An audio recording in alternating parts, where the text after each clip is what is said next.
Once again, we'll be out in the weeds this week. Just kidding. We're going to talk about medical marijuana. Leader Eccles, good to see you. Representative Dunnington. State Board of Health reverses course, as the Attorney General said they should. They took back the pharmacist recommendation, a requirement, and they took away you can't smoke medical marijuana. Your thoughts about the State Board of Health doing what they did? Yeah, this question has been so unnecessarily hard to figure out. It's been all the way back to legislative session when the legislature could have passed something but didn't pass something. It was the people coming to vote in June and passing something, believing that they were going to have medical marijuana as an option, only to have the State Board of Health reverse that course, only to have the State Board of Health and the governor come back and re-reverse what they reversed. This whole thing has been way too confusing. It needs to get settled. It needs to get settled now. I was happy to see that the Board of Health reversed their original decision. That decision and the governor's to add the unnecessary requirements was a disaster. I'm glad to see that part taken away.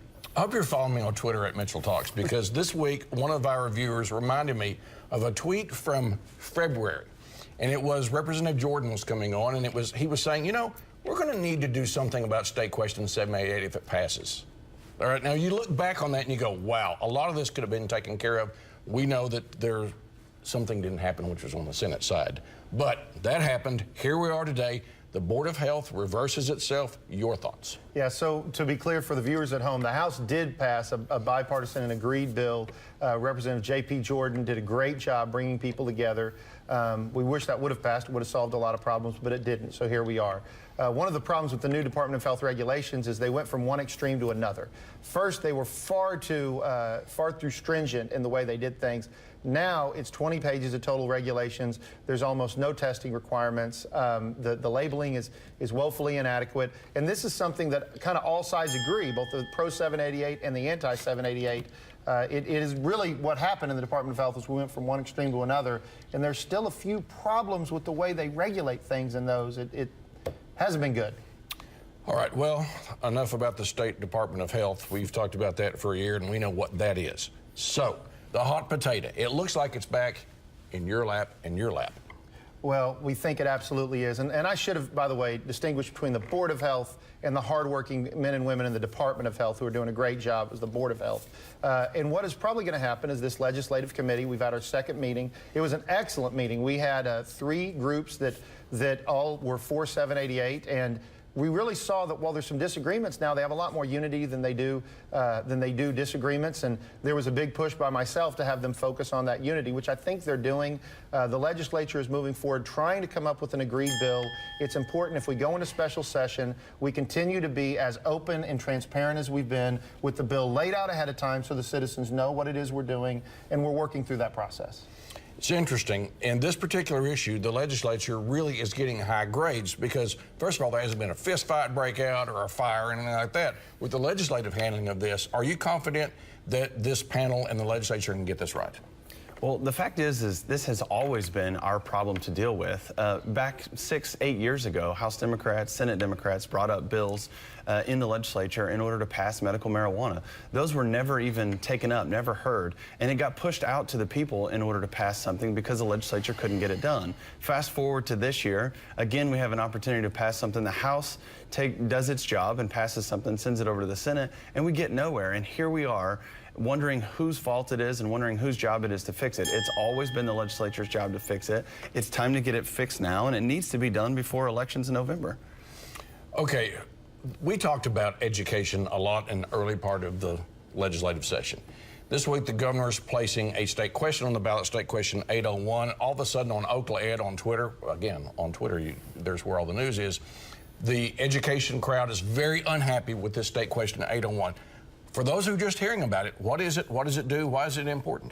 Yeah, State Question 801 was something that the legislature passed in order to put on the ballot in November. And quite frankly, again, this November, we're going to have so many state questions on the ballot, and it's getting ridiculous. At some point, voters have to believe that the legislature that they elect should go to the Capitol and do their job instead of go to the Capitol and file and pass state questions to put back out for the people to decide. So that's frustrating as it is, but what State Question 801 does is it state could raise your property tax in order to use new money to pay teachers locally instead of use that bond money to pay for repairs, replacements, and new buildings. It's always only been used for building fund.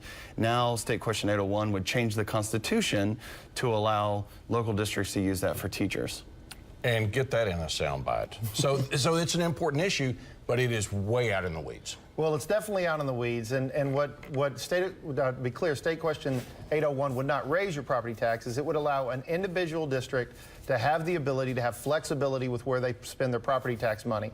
They could spend it on many other things, and it would allow some additional mills if an individual district, through a supermajority vote, were to decide they were going to do that. And frankly, I don't have a problem with letting the people decide. There are pluses and minuses to this issue.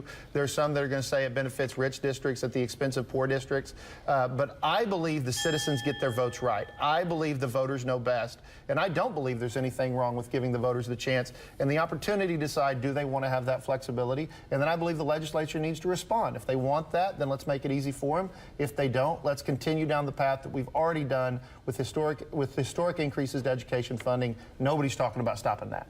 That's correct. All right, this last one, Grant Herms did a story this week. The media's been talking about an audit by the State Auditor and Inspector of Oklahoma Department of Veterans Affairs. And it's not a good audit. But there's three things that bother me. Number one is, it's an audit that took 4 or 5 years. It's an audit that comes out 3 weeks before the auditor's hand-picked choice is in a runoff for the GOP nomination. Both of those are troubling. But the worst part of it is, we're still talking about the Department of Veterans Affairs still being bad and mistreating veterans.